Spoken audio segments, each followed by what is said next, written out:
Bismillahirrahmanirrahim. Assalamualaikum warahmatullahi wabarakatuh. Perkenalkan, nama saya Wulan Novianti dengan NIM 3111884 dari kelas 4B Farmasi. Di sini saya akan menjelaskan mengenai analisis pewarna pada makanan. Menurut Permenkes RI nomor 722, Slice Menkes, Slice per, Slice 9, Slice 1988, zat pewarna merupakan salah satu bahan tambahan makanan yang dapat memperbaiki atau memberikan warna pada makanan.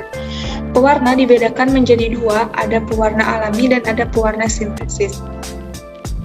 Tujuan pewarna makanan yang pertama untuk memperbaiki warna makanan yang memudar akibat proses termal atau pemanasan atau yang warnanya sudah diperkirakan akan memudar selama proses penyimpanan. Yang kedua, melindungi zat-zat flavor dan vitamin-vitamin yang peka terhadap cahaya selama penyimpanan. Yang ketiga, tentunya dapat memberikan warna yang menarik terhadap makanan. Yang keempat, untuk identifikasi produk. Dan yang kelima, tentunya warna makanan akan menjadi lebih bervariasi. Selanjutnya, jenis-jenis zat warna yang pertama itu ada zat warna alami, di mana zat warna alami ini diperoleh dari tumbuhan, hewan, atau dari sumber-sumber mineral lainnya. Nah, sejak zaman dahulu, pewarna alami ini sudah sering digunakan karena dianggap lebih aman daripada pewarna sintesis atau buatan. Tetapi di balik semua itu terdapat keterbatasan atau kekurangan dari pewarna alami. Yang pertama, memberikan rasa dan flavor khas yang tidak diinginkan. Yang kedua, konsentrasi pigmennya rendah. Yang ketiga, stabilitas pigmennya rendah. Selanjutnya, keseragaman warna kurang baik dan spektrum warna tidak seluas seperti pada pewarna sintesis.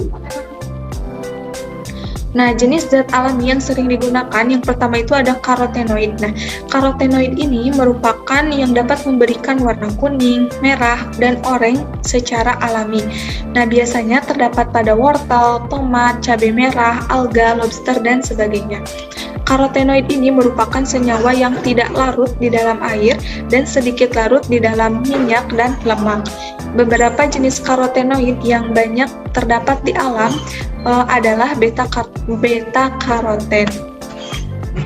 Selanjutnya ada antosianin. Nah, antosianin merupakan zat warna yang larut di dalam air dan memberikan warna orange, merah, dan biru.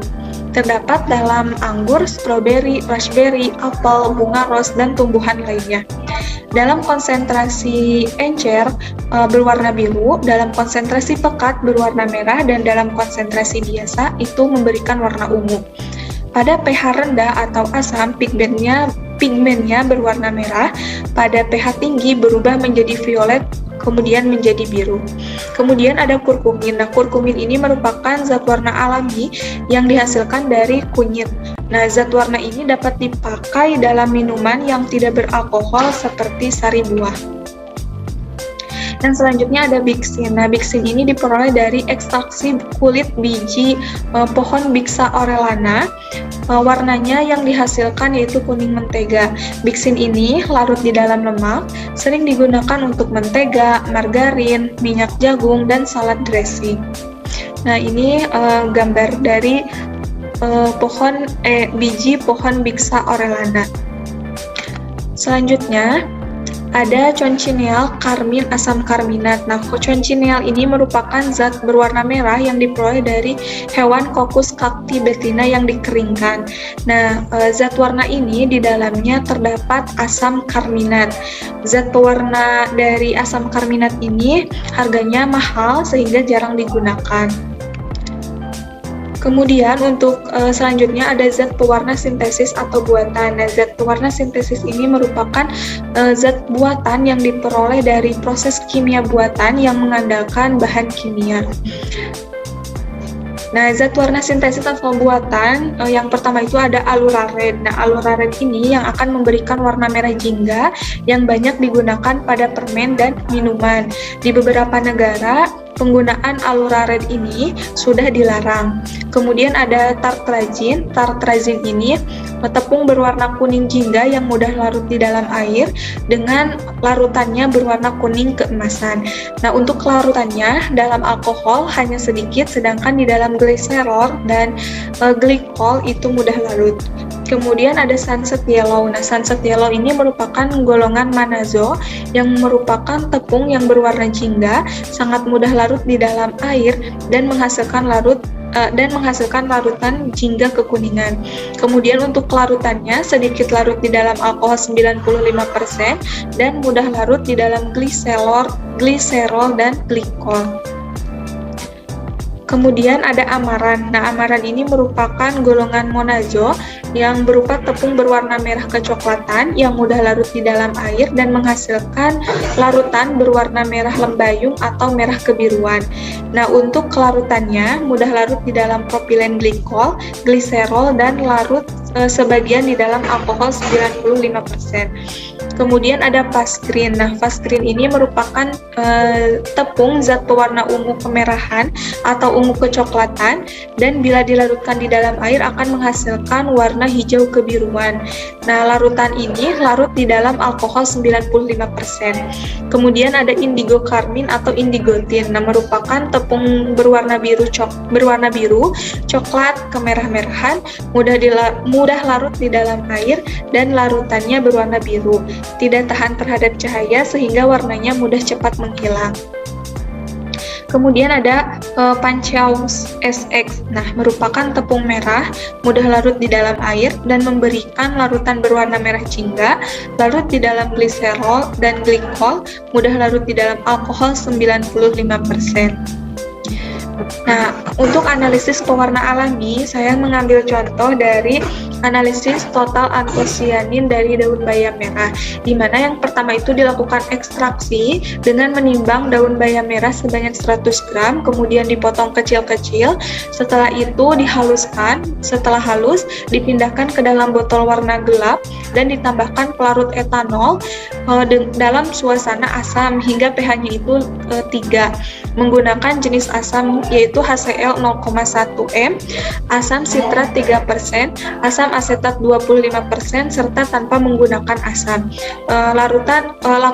Kemudian ekstraksi ini dilakukan proses maserasi pada suhu kamar kurang lebih 30 derajat Celcius selama 24 jam dalam keadaan gelap. Kemudian setelah itu disaring sehingga didapatkan filtrat. Nah, filtratnya kemudian dipekatkan dengan menggunakan rotary evaporator sehingga diperoleh ekstrak pekat. Nah, setelah itu dianalisis menggunakan spektroskopis UV vis pada panjang gelombang 250 sampai 700 nanometer. Nah, setelah itu yang kedua bisa juga dengan menggunakan KLT. Nah, antosianin dipisahkan dengan cara menotolkan ekstrak daun bayam merah pada plat KLT, kemudian dielusi menggunakan eluen N-heksan 100%, kemudian N-heksan dengan etil asetat dengan berbagai perbandingan. Kemudian warnanya dilihat di bawah lampu UV dan nilai RF dari masing-masing spot yang muncul dicatat. Nah, selanjutnya untuk analisis pewarna sintesis, saya mengambil contoh dari analisis kandungan zat pewarna tartrazin, di mana pengujiannya itu menggunakan KLT. Yang pertama, sebanyak 30 ml larutan sampel minuman berwarna kuning diasamkan dengan HCl 2% sampai pH-nya itu 2. Kemudian larutan sampelnya dimasukkan ke benang wol bebas lemak dengan ukuran kurang lebih 45 cm agar zat warna dalam sampel terserap ke benang wol. Kemudian larutannya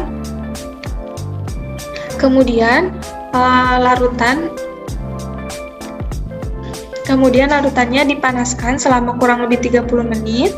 Selanjutnya si benang wol diangkat lalu dicuci dengan NaOH 10% sehingga zat warna yang melekat pada benang wol itu larut.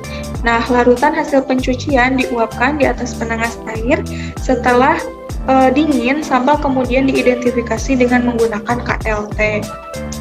Nah, selanjutnya pengelusi yang digunakan terdiri dari campuran larutan N-heksan, N-butanol, asam asetat glasial, dan air. Kemudian hasil kromatografi dapat diidentifikasi berdasarkan warna yang nampak setelah disemprot dengan reaksi ninhidrin, yaitu warna ungu jika mengandung tartazin. Dan ini merupakan daftar pustakanya yang saya ambil. Sekian, terima kasih. Wassalamualaikum warahmatullahi wabarakatuh.